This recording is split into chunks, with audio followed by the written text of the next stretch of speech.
एक Cessna 414 plane में सवार होकर 5 यात्री साउथ अफ्रीका के कालाहारी रेगिस्तान के ऊपर से गुजर रहे थे और रेगिस्तान की बड़ी चट्टानें, पेड़ और जानवरों को देखकर अपने सफर का आनंद ले रहे थे। लेकिन इन्हें क्या पता था कि 2 घंटों का यह सफर देखते ही देखते कभी ना खत्म होने वाले सफर में तब्दील हो जाएगा और इनके साथ कुछ ऐसा होगा कि इस बड़े रेगिस्तान के बीचों बीच कई दिनों तक तड़पते हुए लोग ऊपर वाले से मरने की दुआ मांगेंगे। साथियों, आज हम आपको इस कालाहारी डेजर्ट में फंसे इन 5 लोगों की यह दिल दहला देने वाली सच्ची घटना के बारे में बताएंगे। इसे जानकर आपकी रूह कांप उठेगी, तो पूरा वीडियो जरूर देखिएगा। साउथ अफ्रीका में मौजूद कालाहारी रेगिस्तान 9 लाख वर्ग किलोमीटर में फैला दुनिया का 6ठा सबसे बड़ा रेगिस्तान माना जाता है। ये डेजर्ट इतना बड़ा है कि यह अफ्रीका के 3 देशों में फैला हुआ है, जिसमें ये बोत्सवाना देश इसका सबसे बड़ा हिस्सा कवर करता है। ये रेगिस्तान इतना बड़ा है कि यहाँ पानी ढूंढना लगभग नामुमकिन है और चारों तरफ मिट्टी से घिरे हुए रेगिस्तान में हमेशा गर्म हवाएं चलती रहती हैं। इसलिए इंसान तो छोड़ो, कई प्रजातियों के जानवर भी यहाँ सरवाइव नहीं कर पाते। यही वजह है कि यहाँ जानवरों के सिर्फ 320 प्रजातियां ही रहती हैं, जिनमें शेर, चीता, वाइल्ड डॉग्स जैसे जंगली जानवर शामिल हैं, जो अपनी टेरिटरी के लिए काफी सेंसिटिव होते हैं और अगर कोई इनके इलाके में घुस आए तो ये उन्हें मारकर खा जाते हैं। इसलिए यहाँ जंगल सफारी के लिए बिना एक्सपर्ट्स को साथ लिए जाना अपनी मौत को दावत देने जैसा है। और अगर सफारी एक्सपर्ट ले जाते हैं तो वो भी डेजर्ट के किनारे वाले इलाके में ही लोगों को घुमाते हैं, यानी इस रेगिस्तान के बीचों बीच आज तक शायद ही कोई मॉडर्न ह्यूमन गया हो। एक बार की बात है जब बोत्सवाना की एक कुरियर कंपनी के मालिक कार्ल डुप्लेसिस अपने दोस्त और बिजनेस पार्टनर के लिए एक ट्रिप प्लान करते हैं, जिसमें वो अपने पार्टनर्स को कालाहारी डेजर्ट के खूबसूरत नजारे दिखाते हुए बोत्सवाना से मॉन नामक एक गांव में ले जाना चाहते थे, जिसके लिए उन्होंने ट्विन इंजन सेस्ना 414 नाम का एक प्राइवेट जेट किराए पर लिया और उन्होंने काफी एक्सपीरियंस्ड पायलट कोस्टा मार्कोंडो नाटोस को इस सफर का जिम्मा सौंपा। पायलट के अलावा कार्ल के साथ उनके दोस्त माइक निकोलिक, उनकी वाइफ लेनेट निकोलिक और बिजनेस पार्टनर नेबग्रो रेक भी थे। यहाँ शुरुआत से ही माइक निकोलिक की वाइफ लेनेट को काफी अजीब सी फीलिंग आ रही थी, लेकिन उसने अपनी भावनाओं को अपने तक सीमित रखा और प्लेन में बैठ गई और ये 5 लोग इस सफर पर निकल गए। ये 2 घंटे का सफर था, जिसमें इन्हें 600 मील यानी कि 970 किलोमीटर का फासला तय करना था और ये सभी लोग फ्लाइट में बैठकर कालाहारी के खूबसूरत नजारों का आनंद लेते हुए बातें कर रहे थे। तभी लेनेट को प्लेन के एक विंग में से ऑयल लीक होता दिखा, जिससे वो काफी घबरा गईं और उसने ये बात तुरंत अपने पति माइक को बताई। ऑयल को लीक होता देख माइक ने पायलट कोस्टा को जैसे इसके बारे में बताया तो उन्होंने प्लेन का एक इंजन बंद कर दिया। कोस्टा का कहना था कि इसमें कोई डरने वाली बात नहीं है, क्योंकि इस प्लेन में 2 इंजन हैं और अभी एक सही काम कर रहा है। लेकिन कालाहारी डेजर्ट में गर्मी की वजह से हवा काफी पतली और शुष्क होती है और फुल पैसेंजर लोड की वजह से चार्टर प्लेन को एक इंजन कंट्रोल नहीं कर पा रहा था, इसलिए प्लेन अब धीरे धीरे नीचे आता जा रहा था।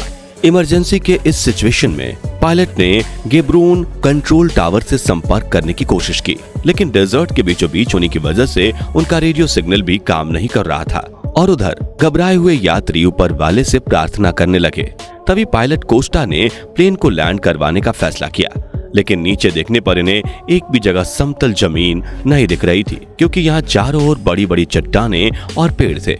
इसलिए पायलट के पास अब सिर्फ क्रैश लैंडिंग करने का ही रास्ता बचा था और उसने पैसेंजर्स को अपने हाथों से सिर को पकड़ने के लिए कहा और इस विशाल रेगिस्तान के बीचों बीच प्लेन को लैंड करवा दिया, जिससे प्लेन के कई हिस्सों में आग लग गई थी और लेनेट का भी हाथ जल गया था। माइक ने गिरते संभलते हुए अपनी पत्नी को बाहर निकाला। यहाँ कार्ल और पायलट कोस्टा भी प्लेन से बाहर आ गए, लेकिन नेबग्रो रेक का कोई अता पता नहीं था। तो ये तीनों फिर से प्लेन के पास गए और नेब को ढूंढकर क्रैश प्लेन से थोड़ी दूर ले गए। दरअसल नेब अब सांस नहीं ले पा रहा था, क्योंकि शायद इस क्रैश लैंडिंग से उसके लंग्स डैमेज हो गए थे। हालांकि इनकी काफी कोशिशों के बाद नेब ने सांस ली और इन्होंने उसे पेड़ के सहारे खड़ा कर दिया, लेकिन तभी फ्यूल लीक होने की वजह से प्लेन में बड़ा धमाका हुआ, जिसके साथ इमरजेंसी ट्रांसमीटर भी तबाह हो गया दरअसल हर फ्लाइट में एक इमरजेंसी ट्रांसमीटर होता है जो रेडियो खराब होने की स्थिति में फ्लाइट की लोकेशन कंट्रोल टावर को भेजता है। यानी अब ये 5 जख्मी लोग बिना किसी बाहरी संपर्क के 9 लाख स्क्वायर किलोमीटर बड़े इस रेगिस्तान के बीचों बीच खो गए थे, जहां कभी भी जंगली जानवरों का झुंड आकर इनका शिकार कर सकता था। इतना ही नहीं, इन लोगों के पास खाना तो दूर की बात, पीने के लिए पानी तक नहीं था। वहीं इन्हें अपने आसपास हाइना, एलिफेंट और लेपर्ड के होने का एहसास हो रहा था, लेकिन खुद को संभालते हुए इन लोगों ने प्लेन के पास जाकर सामान खोजने की कोशिश की और पायलट कोस्टा को एक लाइटर मिला, जिससे इन लोगों ने आग जलाई ताकि रात के समय में जंगली जानवर इनसे दूर रहें। इस तरह से एक रात बीत गई, लेकिन इन्हें रेस्क्यू करने कोई नहीं आया। हालांकि रेस्क्यू टीम इन्हें ढूंढ रही थी, लेकिन लोकेशन का पता ना होने की वजह से उन्हें ये कहीं नहीं दिख रहे थे। दूसरे दिन सुबह पानी ना मिलने की वजह से इनके गले सूख चुके थे और सवेरे इन्होंने पत्तों पर पड़ी ओस की बूंद को पीना शुरू कर दिया, लेकिन वो इनकी प्यास बुझाने के लिए काफी नहीं था। यहाँ नेब और लेनेट को भी जल्द से जल्द हॉस्पिटल ले जाना जरूरी था। इतने में इन्हें आसमान में उड़ रहे एक प्लेन की आवाज सुनाई दी, जो कि एक पैसेंजर प्लेन था। उसका ध्यान खींचने के लिए इन्होंने काफी आवाजें लगाईं और प्लेन का टायर जलाकर धुआं भी छोड़ा, लेकिन इतनी ऊंचाई से इन लोगों को देख पाना लगभग नामुमकिन था। तभी कार्ल ने मदद खोजने के लिए कहीं चलकर जाने का निर्णय लिया और माइक भी उसके साथ जाना चाहता था, लेकिन पायलट कोस्टा ने कहा कि तुम यहाँ अपनी वाइफ के साथ रहो, कार्ल के साथ मैं जाऊंगा। उसके बाद ये दोनों मदद खोजने निकल पड़े। इनका मानना था कि ये लोग मॉन से 150 किलोमीटर साउथ में क्रैश हुए हैं, यानी इन्हें 150 किलोमीटर चलना पड़ सकता है, इसलिए ये लोग तुरंत रवाना हो गए। हालांकि पूरे दिन चलने के बाद इन्हें कोई इंसान नहीं दिखा।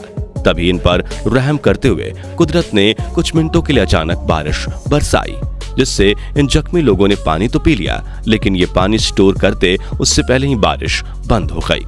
तीसरे दिन सुबह होते ही कार्ल और कोस्टा फिर से मदद की खोज में चलने लगे और उन्हें कीचड़ में इकट्ठा हुआ बैक्टीरिया वाला गंदा पानी मिला, लेकिन उसे पीने के अलावा इनके पास कोई भी चारा था ही नहीं। वहीं माइक और नेब पानी की खोज में लगे हुए थे।